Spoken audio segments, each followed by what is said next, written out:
Hello everyone, welcome back to our dream do channel. So guys, आज हम लोग ना ही सिर्फ हिस्ट्री बल्कि उसके साथ साथ पॉलिटी और ज्योग्राफी के भी कुछ इंपॉर्टेंट क्वेश्चन को देखेंगे जो कि आपके एग्जामिनेशन पॉइंट ऑफ व्यू से काफ़ी इंपॉर्टेंट है। अगर अभी तक आपने चैनल को सब्सक्राइब नहीं किया तो चैनल को सब्सक्राइब कर लीजिएगा और वीडियोज़ को भी लाइक कर लीजिएगा। तो चलिए हम अपने पहले क्वेश्चन की तरफ चलते हैं। हमारा पहला क्वेश्चन कह रहा है कि सिल्वीकल्चर के अंतर्गत किसका अध्ययन किया जाता है। स्टडी ऑफ सिल्वीकल्चर पूछ रहा है। देखिए, इसका हो जाएगा आपका वनों का। जो स्टडी ऑफ सिल्वीकल्चर करता है उसको क्या बोलते हैं? वनों का। एक और चीज़ इसमें और भी इम्पॉर्टेंट हो सकता है जो कि आजकल एग्जामिनेशन में पूछे जाते हैं। देखिए, अंगूर का जो अध्ययन, जो अंगूर की खेती होती है ना, उसको विटीकल्चर कहते हैं, उसके स्टडी को। ओके।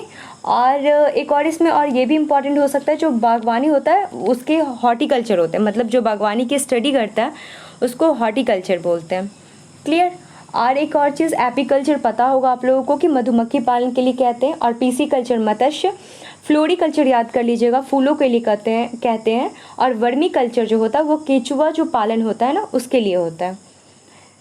और बस इतना ही है। सो इसका आंसर आपका क्या हो जाएगा? ऑप्शन डी हो जाएगा।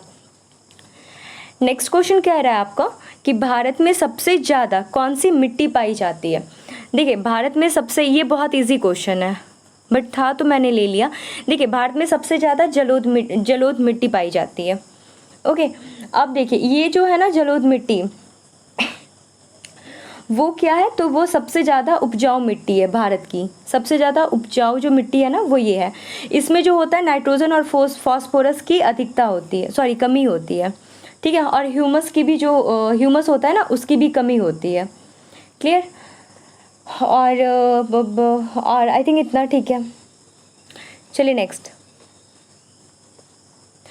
ये क्वेश्चन कह रहा है कि धान का प्रसिद्ध खेरा रोग जो होता है उसका क्या कारण है।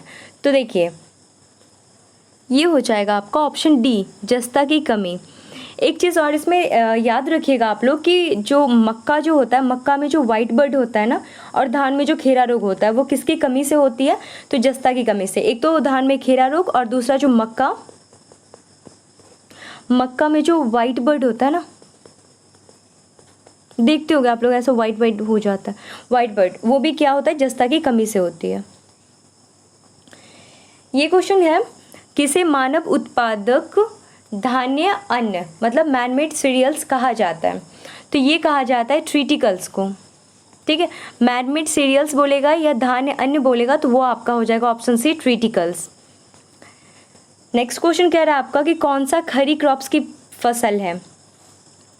देखिए, खरी क्रॉप्स बोल रहा है यहाँ पे, तो आपका ऑप्शन डी होगा। आप जानते हो कि क्रॉप्स जो होते हैं वो एक रबी होता है, फिर खरी क्रॉप्स होता है, फिर आपका एक गर्मा फसल होता है। ओके। एक रबी फसल और खरीफ फसल और एक गर्मा फसल। जो रबी क्रॉप्स होता है उसका जो ये होता है ना बुआई, मतलब जब उसको रोपते हैं, हाँ, तो वो अक्टूबर नवंबर में ऐसा कुछ रोपते हैं और फिर मार्च अप्रैल में उसे काट लिया जाता है। इसके जो रबी के एग्जाम्पल होते हैं वो हो गया आपके कि जौ, चना, सरसों, आलू, ये सब में पानी की भी जो होती है ना, गेहूं भी होता है, इसमें पानी कम लगता है। और आपका जो खड़ी क्रॉप्स हो गया वो जो है वो आपका नवंबर दिसंबर में काट लिया जाता है और जून जुलाई में उसको बोया जाता है। इसके जो एग्जाम्पल आप देखोगे तो जैसे सोयाबीन हो गया, धान हो गया, गन्ना हो गया, तिलहन हो गया, ये सारा कुछ हो जाएगा आपका खड़ी क्रॉप्स का। और इसमें पानी की मात्रा मैक्सिमम होती है, ज़्यादा होती है मतलब। ओके। सो ये आपके ऑप्शन हो गए खड़ी क्रॉप्स के बाजरा। ये क्वेश्चन है, कृषि उपज के समर्थन मूल्य का निर्धारण कौन करता है। देखिए, इसका जो आपका हो जाएगा agriculture price commission, option B. कृषि के उपज का जो समर्थन मूल्य का जो निर्धारण जो भी होता है वो कौन करता है? तो एग्रीकल्चर प्राइस कमीशन करता है। ये भी इंपॉर्टेंट क्वेश्चन है। ये क्वेश्चन कह रहा है कि दलहनी पौधों की जड़ों को कौन सा जीवाणु निवास करती है। इसमें कौन से जीवाणु निवास करती है? तो ये आपका हो जाएगा राइजोबियम। जो दलहनी पौधे होते हैं ना उनके जड़ों में ये राइबोजियम जो होता है वो जीवाणु निवास करते हैं। सबसे ज़्यादा प्रोटीन किस में पाई जाती है? ऑब्वियसली बहुत इजी क्वेश्चन है और आई थिंक यू नो। इसका जो ऑप्शन हो जाएगा ऑप्शन बी हो जाएगा, सोयाबीन में सबसे ज़्यादा जो प्रोटीन किसी में पाई जाती है तो वो है हमारा सोयाबीन। और शायद एमपी में ज़्यादा होता है सोयाबीन। देखिए बॉरलॉग जो अवार्ड है, बॉरलॉग पुरस्कार, वो मतलब किस वैज्ञानिक क्षेत्रों में दी जाती है, सॉरी, तो बॉरलॉग जो पुरस्कार है वो किस वैज्ञानिक को प्रदान किया जाता है, किसके, मतलब तो वो होता है आपका कृषि के लिए। ऑप्शन डी, बॉरलॉग अवार्ड योगदान वैज्ञानिकों को प्रदान किए जाते हैं कृषि के क्षेत्र में। ये क्वेश्चन है, किस मिट्टी में कृषि के लिए सिंचाई की आवश्यकता नहीं पड़ती है, तो कौन से में नहीं पड़ती है, तो ये आपका हो जाएगा काली मिट्टी में। एक चीज़, हाँ काली मिट्टी में, ठीक है। और आपको ये भी पता होगा कि जो कपास होता है ना वो काली मिट्टी में ही होता है। ये क्वेश्चन है कि नाबार्ड, जो नाबार्ड है इसकी स्थापना किस वर्ष हुई थी। देखिए ये इससे क्वेश्चन अक्सर पूछे जाते हैं। पहले तो नाबार्ड का फुल फॉर्म हो जाता है national bank for agriculture and rural development. National bank for agriculture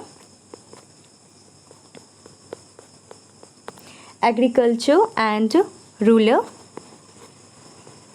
development, ये इसका फुल फॉर्म हो जाता है।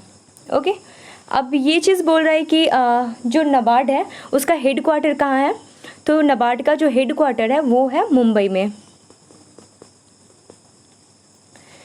फॉर्म्ड कब हुआ था ये, जो ये हुआ था आपका 12 जुलाई 1982 में। क्लियर, तो ये आपका ऑप्शन सी हो जाएगा। एक और चीज़ इसका इम्पॉर्टेंट हो सकता है कि इसके जो चेयरमैन है ना वो GR चिंटाला जी हैं।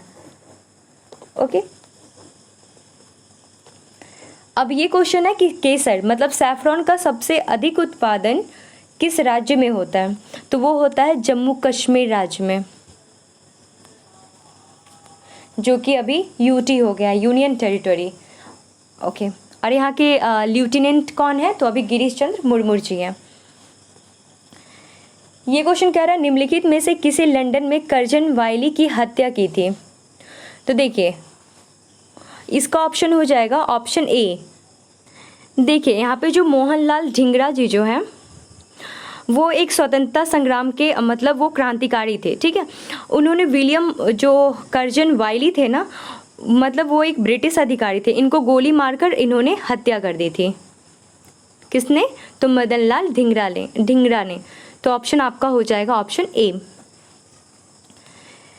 आपका ये क्वेश्चन कह रहा है कि गदर पार्टी की स्थापना किस जगह पर हुई थी।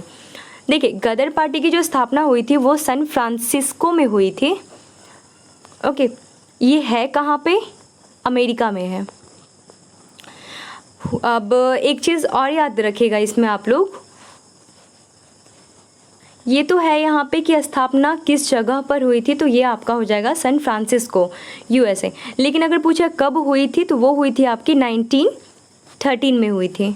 ओके, लेकिन क्यों हुई थी, तो देखिए इन्होंने मतलब अंग्रेजी साम्राज्य को ख़त्म करने के उद्देश्य से इन्होंने ऐसा कुछ किया था, गदर पार्टी की स्थापना की थी।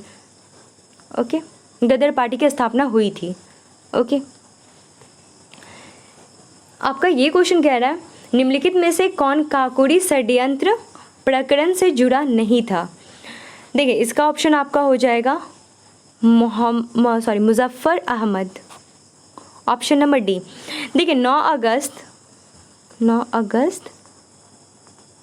1925 को कहाँ पे, तो यूपी में, जो मतलब यूपी के लखनऊ में आप बोल सकते हैं कि काकोरी क्रांतिकारी जो था, मतलब क्या किए थे कि जो काकोरी में जो क्रांतिकारी थे ना, उन्होंने रेल खजाने को ऐसा कुछ बोला जाता है। एक सेकेंड ना, देखिए सिंपल वर्ड में बोल रहा है कि यूपी के जो लखनऊ है ना, वहाँ पे एक रेल जा रहा था, उसमें खजाना ऐसा कुछ भर के जा रहा था, बट कुछ लोगों ने मतलब डकैतों ने ऐसा मिलके उसको लूट लिया था, और इस घटना को ना काकोरी षड्यंत्र के नाम से भी जाना जाता है। अब ये भी पूछ सकता है कि इस कांड में मतलब ऐसा कुछ में कौन कौन थे, तो देखिए अशफाक उल्लाह थे, चंद्रशेखर आज़ाद जी थे, राजेंद्र लोहड़ी थे, और सचिंद्र सन्याल, एक और भी थे, एक दो क्या था, हाँ ममनेनाथ गुप्त थे, और राम प्रसाद जी थे। तो इतने लोग थे। लेकिन इसमें जो है ना ये जो मुजफ्फर अहमद का नाम नहीं है, तो ये ऑप्शन क्या हुआ, पूछ रहा है कि जुड़ा हुआ नहीं था, तो वो आपका हो जाएगा option number D. So next question है, फसलों पर आक्रमण इन्वेशन ऑफ क्रॉप्स करने की कीट की प्राय कौन सी अवस्था अधिक हानि पहुंचाती है, तो ये हो जाएगा आपका कैटरपिलर। ये पता होगा, सब कुछ हानि पहुंचा देता, हार्मफुल होता है फसल के लिए। राष्ट्रीय कृषि वानिकी अनुसंधान केंद्र कहाँ पर है, तो वो है आपका झांसी, उत्तर प्रदेश। दलहनी फसलों पुली क्रॉप्स को नाइट्रोजन उर्वरक, नाइट्रोजन फर्टिलाइज़र कम क्यों दिया जाता है? क्यों कम दिया जाता है? क्योंकि इनकी जड़ें स्वयं नाइट्रोजन का स्थिरीकरण कर लेती है। ठीक है, इनकी जड़ जो होती है ना, खुद नाइट्रोजन को ऐसा स्थिरीकरण कर लेती है, इसकी वजह से इसमें क्या होता है, नाइट्रोजन उर्वरक कम दिया जाता है। अब ये क्वेश्चन बोल रहा है कि भारत में हरित क्रांति जो कि ग्रीन रेवोल्यूशन था, वो कब शुरुआत हुआ था? तो देखिए, ग्रीन रेवोल्यूशन का शुरुआत कब हुआ था, तो वो हुआ था 1967 से 1968 में हुआ था। अब देखिए, ग्रीन रेवोल्यूशन के बारे में और भी कुछ हो सकता है इम्पोर्टेंट कि हाँ, जो ग्रीन रेवोल्यूशन था इसको शुरू किसने किया था, तो क्या नाम था इनका, तो डॉक्टर एम.एस. स्वामीनाथन जी थे। ओके, सो आपका एम.एस. स्वामीनाथन थे। और भी यहाँ से ये इंपॉर्टेंट क्वेश्चन पूछ सकता है, ऐसा इंपॉर्टेंट क्वेश्चन पूछता है कि हरित क्रांति जो है वो किससे रिलेटेड था, तो खाद्यान्न उत्पादन से रिलेटेड था। श्वेत क्रांति किससे था, तो दूध से था। स्वर्ण क्रांति किससे था, तो बागवानी से था रिलेटेड। फिर गोल क्रांति तो आलू। अमृत क्रांति पूछा जाएगा तो नदी जोड़ी जो परियोजना होती है उससे था। फिर सुनहरी क्रांति जो होता है वो फल उत्पादन के लिए था। गुलाबी बोला जाएगा तो झींगा मछली के लिए। लाल क्रांति आपका हो जाएगा जो मीट और टमाटर भी बोल सकते हैं उसके लिए भी था। और कृष्ण क्रांति जो था वो बायोडीजल के लिए था। और पीली क्रांति तिलहन के लिए। ओके, और एक रजत क्रांति होती है जो कि अंडा के लिए। और भूरी क्रांति होती है वो उर्वरक उत्पादन के लिए। और नीली क्रांति मत्स्य के लिए। सो इतना कुछ इंपॉर्टेंट था इस क्रांति में, ये भी याद रखिएगा आप लोग। अब ये पूछ रहा है क्वेश्चन कि पुरानी जलोढ़ मिट्टी मतलब ओल्ड एलुवियल सॉइल को किस नाम से जाना जाता है, तो देखिए इसको आपको जाता, अगर पुरानी मिट्टी पूछ रहा है ना तो ये आपका हो जाएगा बांगर। और अगर ये आपका होता है ओल्ड एलुवियल सॉइल, और आपका यही न्यू वाला पूछेगा ना, अगर न्यू कौन सा होगा तो ये हो जाएगा आपका खादर। ओके, ये क्वेश्चन पूछ रहा है कि झांसी पर पुनः अधिकार करने वाला अंग्रेज अधिकार था, किसका था, तो सर हुर्रोज का।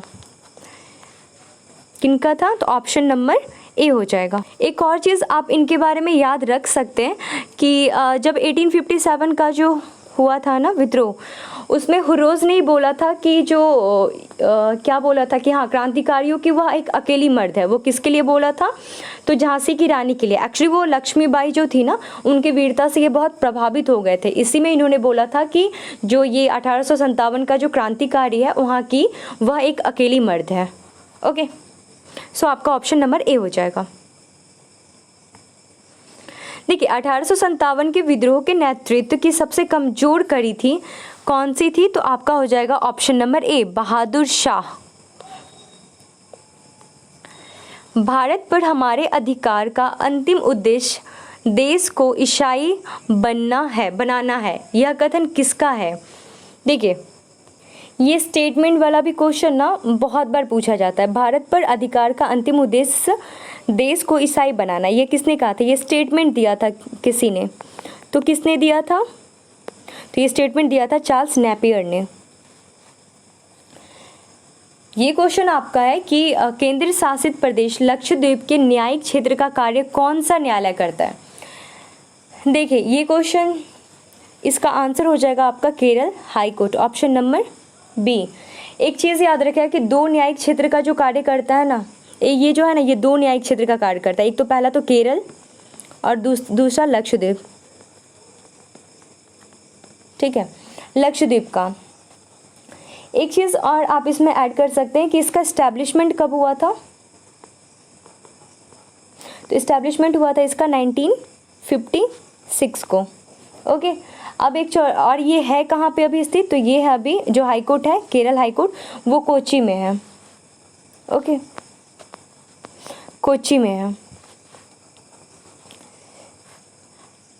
दिल्ली को एनसीटी मतलब राष्ट्रीय राजधानी प्रदेश संविधान के किस संशोधन से बनाया गया था? तो देखिए इसका आपका ऑप्शन हो जाएगा 69th संशोधन। ये हुआ कब था? तो 69 अमेंडमेंट 1991 में हुआ था। ठीक है, इसी के तहत आप ये बोल सकते हो कि दिल्ली को जो विशेष केंद्र शासित प्रदेश का भी दर्जा इसी में मिला था। ओके, जो यूटी वाले जो बना था ना। अब इसकी स्थापना कब हुई थी एनसीटी की? तो एनसीटी की स्थापना हुई थी 1 Feb 1992 को। Okay, so now come to the next question. Supreme court को जजों की संख्या कौन बदल सकता है? देखिए सबसे पहला तो बोल रहा है कि सुप्रीम कोर्ट जजों की संख्या को कौन बदल सकता है, तो आपका ऑप्शन हो जाएगा कानून द्वारा संसद। देखिए आपको पता होना चाहिए कि संसद जो है ना वो कानून द्वारा जजों की संख्या को बदल सकती है। ऐसा कुछ बोला जा रहा है कि मतलब पहले में जो सबसे पहला जो सुप्रीम कोर्ट की जो इस्टेब्लिशमेंट हुई थी तो उस टाइम जजों की संख्या कितनी थी? तो जब से फर्स्ट टाइम जो था ना उस टाइम जो था नंबर्स था 7 था। ओके, लेकिन 1956 में ये बढ़ के कितना हो गया था? मतलब 7 से 10 हो गया था जज का नंबर। ठीक है, अब एक चीज़ और आप याद रखिएगा कि फिर 4 साल के बाद 1960 में ये 10 से बढ़ के फिर 13 हो गया जजों की नंबर। और फिर मतलब 17 साल के बाद 1977 में ये नंबर बढ़ के 17 हो गया था। ओके, और फिर 1985 में ये नंबर बढ़ के 17 से 25 हो गया था। और अभी प्रेजेंटली अभी बढ़ के कितना है? तो अभी 25 से बढ़कर अभी 34 है नंबर। क्लियर? सो इसका ऑप्शन आपका बी हो जाएगा।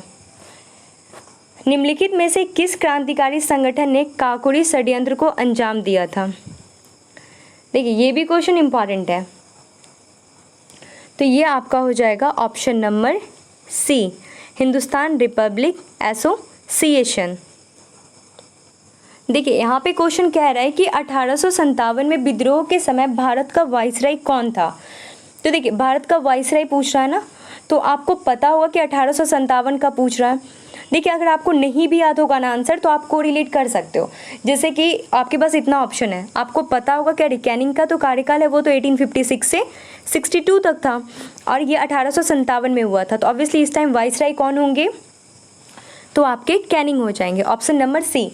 एक और चीज़ याद रखिएगा कैनिंग के बारे में कि ये जो थे लास्ट गवर्नर जनरल थे और प्रथम वाइसराय थे। इन्होंने डॉक्ट्राइन ऑफ लैप्स नीति की समाप्ति की थी, मतलब ख़त्म करा था इन्होंने।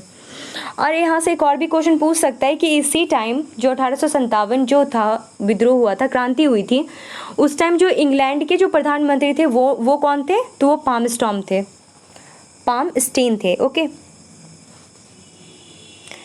ये क्वेश्चन आपका कह रहा है कि 1857 में सबसे पहला विद्रोह कहाँ आरंभ हुआ था? सो इजी क्वेश्चन, मेरठ में शुरू हुआ था। ये क्वेश्चन बोल रहा है यदि मैं 12 वर्ष के लिए भारत का सम्राट होता तो कोई भारतीय राजा शेष नहीं होता। यह प्रसिद्ध कथन। अगेन ये स्टेटमेंट वाला क्वेश्चन है। ओके, देखिए बोल रहा है यदि मैं 12 वर्ष के लिए भारत का सम्राट होता तो कोई भारतीय राजा शेष नहीं होता। तो इसका क्या हो जाएगा? तो ऑब्वियसली चार्ल्स जो हैं वो नेपियर ने ये स्टेटमेंट दिया था। और सो गाइज इतना आज का क्वेश्चन था जो कि मोस्ट वीवीआई क्वेश्चन था। Hope you like this video and thank you so much. Thank you.